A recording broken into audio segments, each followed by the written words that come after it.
Seville to Madrid, a quick 2.5-hour train ride to Madrid's train station. At the train station, we grab a taxi and head to our hotel. From our hotel room, we can see the buildings across the street and a view of the city.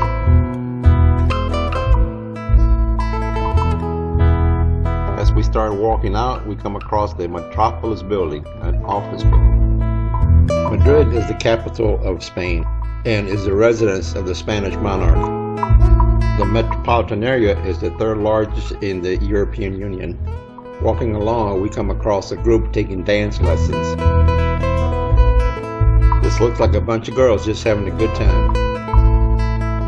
This is a lonely street performer. We continue walking and exploring the area. We don't use a guide, but we know where everything is, so basically we just walk around till we find it.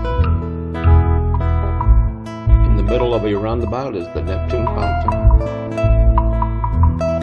monument in the Plaza of Independence of Madrid. This arch is older than the arch in France. The date is 1778. It was a gate of the former walls of Philip IV. The church of San Miguel and San Benito.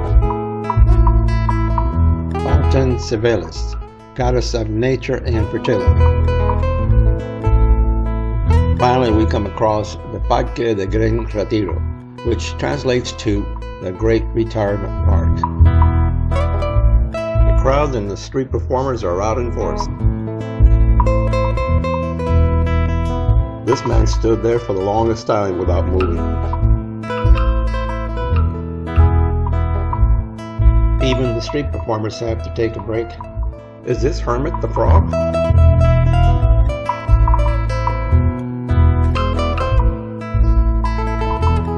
The park was constructed between 1630 and 1640. It was used by the King's Court for recreational purposes. The Galapagos Fountain. They even have puppet shows for the kids. Wow, I haven't seen one of those in years.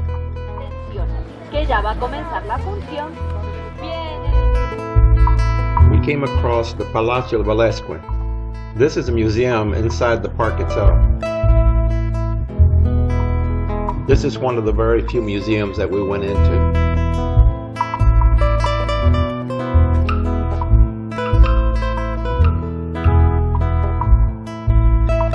Today the works of Beatriz Gonzalez is on display.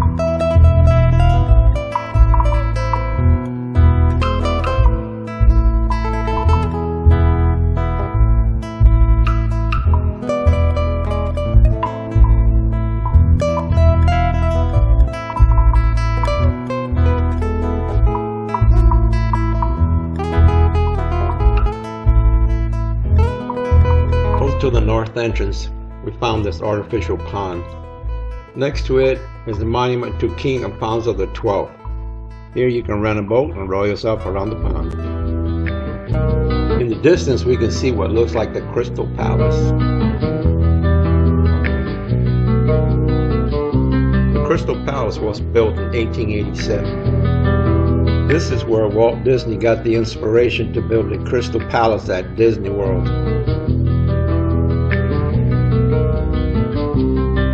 This looks like a wedding party having a good time. The Crystal Palace was built in the shape of a Greek cross. It's made almost entirely out of glass, set in an iron framework on a brick base, which is then decorated by ceramic tiles.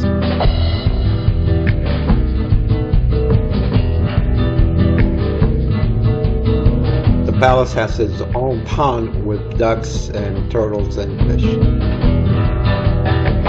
From the other side of the pond, you can get a beautiful view of the Crystal Palace. We saw a lot of turtles and pigeons and all kinds of birds sunning themselves.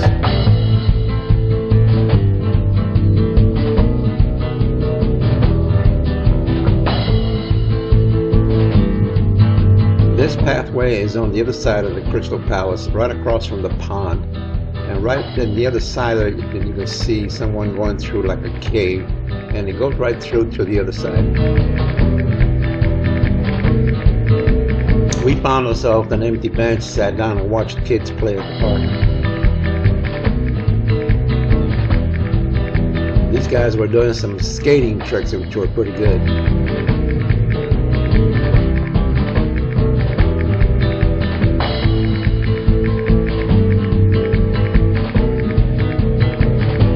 The park is around 350 acres and has around 15,000 trees. The park belonged to the Spanish monarchy until the 19th century, when it became a public park. What a great place to do your knitting. Exhausted, we decided to leave the park. We came across a number of fountains outside the park and restaurants. This looked like a good place for some Spanish pastry. Uphill, takes a while to get to the top.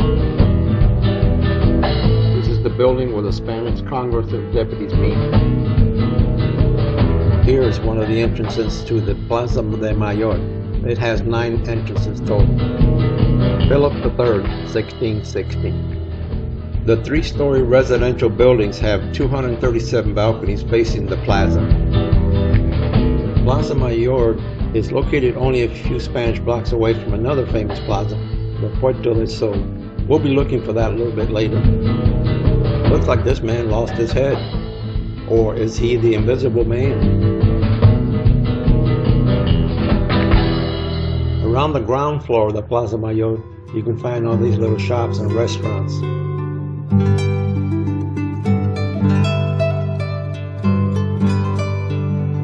I think it's time to stop for lunch. If you can't find what you want here, I don't think you'll find it anywhere in Spain.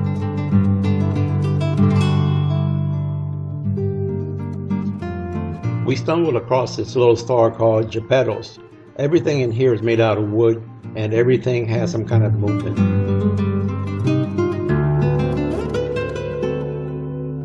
Look at what we found in Madrid, a steak and shake. We're gonna have to try it. I love the name of this bus, Chaos. We continue walking towards the Royal Palace. The Royal Palace is the official residence of the Spanish royal family in the city of Madrid. Several rooms in the palace are open regularly to the public except for when there are state functions. We bought skip-the-line passes before we got here to get into the palace, but the royal family was there, we couldn't get in.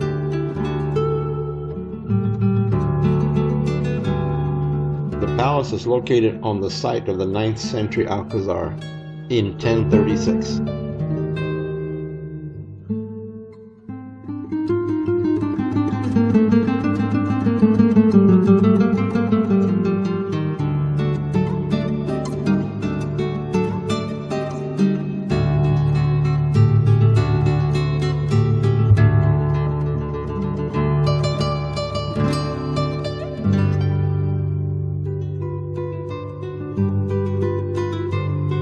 The cathedral is across the plaza on the other side of the Royal Palace. The construction of this cathedral began in 1879. The cathedral was not completed until 1993. This is the second entrance door to the cathedral, which is made entirely out of bronze. This is the Cathedral de la Almudena. This name derives from an Arabic word meaning citadel. There are various legends regarding the icon. One of the legends is that when the Moors were going to attack the town, the townspeople decided to encase the statue in a wall. In the 11th century, when Madrid was reconquered by King Alfonso VII of Castile, the Christian soldiers endeavored to find the statue. As they prayed at this wall, the wall crumbled and the statue was revealed again. So this cathedral is dedicated to the Virgin Mary and is the patron saint of Madrid.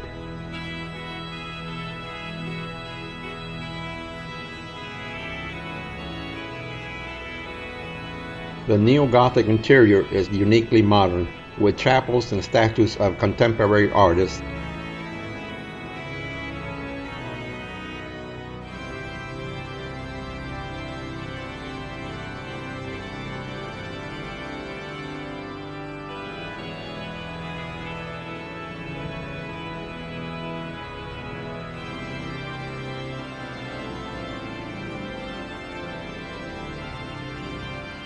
Plans to build a cathedral in Madrid dedicated to the Virgin of Almudena were discussed as early as the 16th century. But even though Spain built more than 40 cities in the New World during the century, and plenty of cathedrals, the cost of expanding and keeping the empire came first, and the construction of Madrid's cathedral was postponed.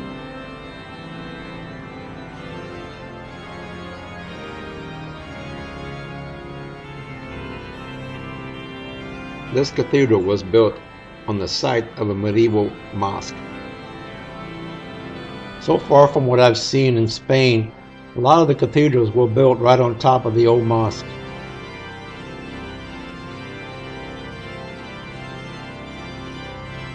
The cathedral was dedicated in November 9th and is now a holiday in Madrid.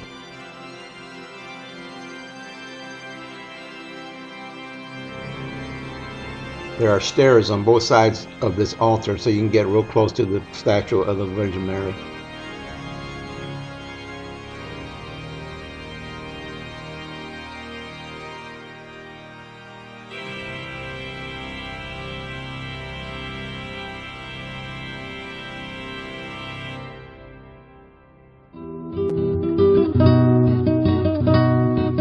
On the way to the Plaza del Sol, we came across this fountain.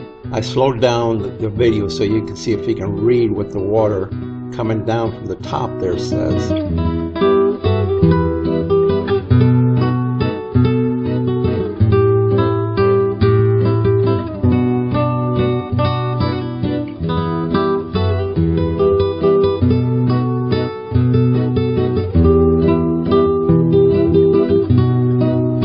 Puerta del Sol, or Gate of the Sun.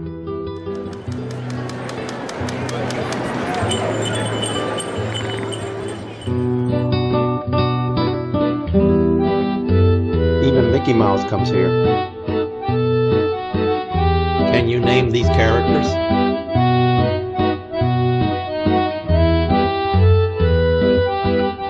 Puerta del Sol is a public square in Madrid, one of the best known and the busiest places in the city.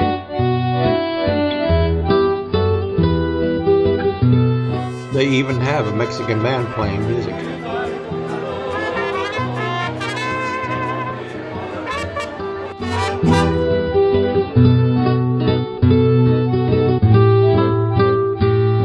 This is the center of the radial network of Spanish roads.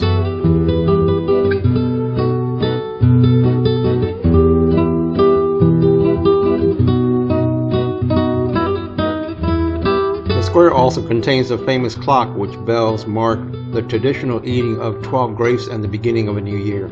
The plaza was very busy, and this was only a Friday. So we strolled down one of the streets where a bunch of restaurants were located, headed back to the hotel. Uh-oh, I think it's dinner time. Where do you want to eat? You want to eat here? It looks like everybody is out today, and it feels like it's getting colder.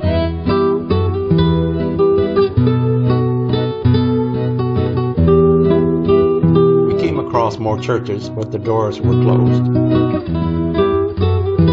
This beautiful building is the Spanish Ministry of Agriculture. As we walked through some of the side streets, we started to realize that the sun was starting to set.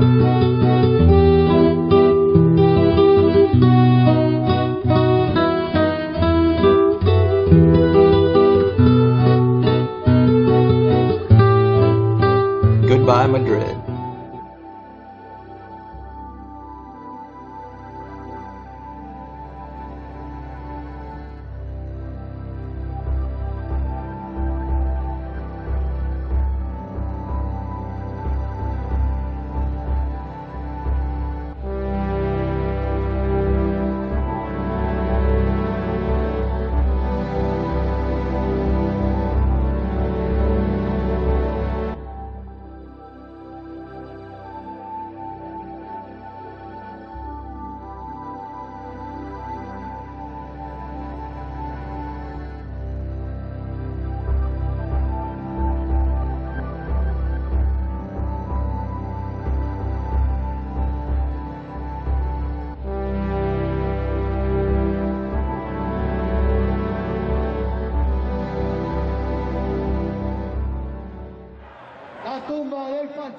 We signed up with our State Department, and 2 days before we got here, we had a message from them that there was going to be a demonstration in the area that we were staying in. This is a view from our hotel window. We stayed inside till it was all over. Once it passed, everything went back to normal. The demonstrators want to abolish the monarchy and have a republic.